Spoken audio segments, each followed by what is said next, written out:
ખેડૂત મિત્રો, બપોરના સૌને રામ રામ અને વંદન. અને આજે ભગવાને બચાયા તો છે, કદાચ પ્રોબ્લેમ ના થાય તો, કારણ કે એક નાની ગલતીના કારણે આજે મોટું નુકસાન થતું બચી ગયું છે. છતાંય કંઈ કહેવાય નહીં. જેમ હતું કે આપણે એમાં મરચાંની ટેટી વાયેલી હતી અને બાજુના ખેતરમાં મગફળી હતી, અને ભૂલ એટલી થઈ કે લોક ચાલુ રહી ગયો હતો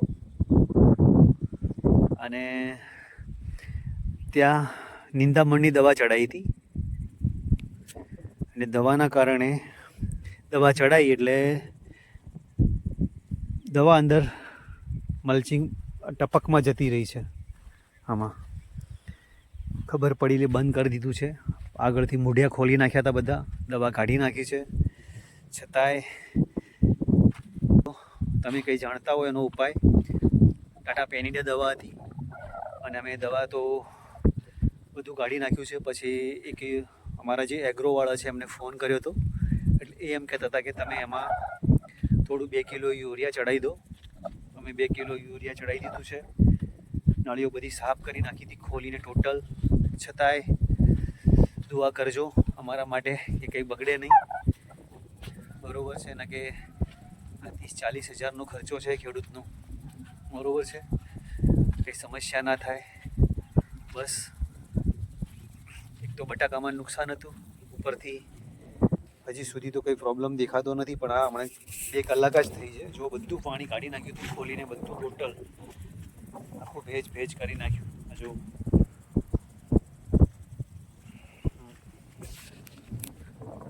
એટલે ખેડૂત માટે એક નાની ભૂલ એટલે ઘણું મોટું નુકસાન કરી નાખે છે.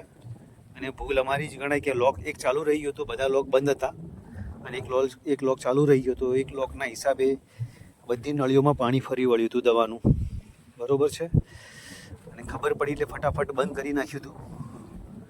અને જો બધું પાણી પછી કાઢી ત્યાંથી આગળથી મેન લાઈન ખોલીને બધું કાઢી નાખ્યું. છતાંય હવે આ તો ખોડની દવા આવે છે. હવે એમાં શું સમસ્યા થશે, કંઈ ના થાય તો સારું છે. તમે ભગવાન પાસે અમારા માટે દુઆ કરજો કે કંઈ નુકસાન વધારે થાય નહીં, બરાબર છે? કારણ કે પડતા પર પાટું છે અમારે ભાઈ, કારણ કે ખર્ચો કેટલો અને મહેનત સાહેબ 4 દિવસથી સતત આના પાછળ લાગેલા છીએ અમે. સવારે ઉઠીને જો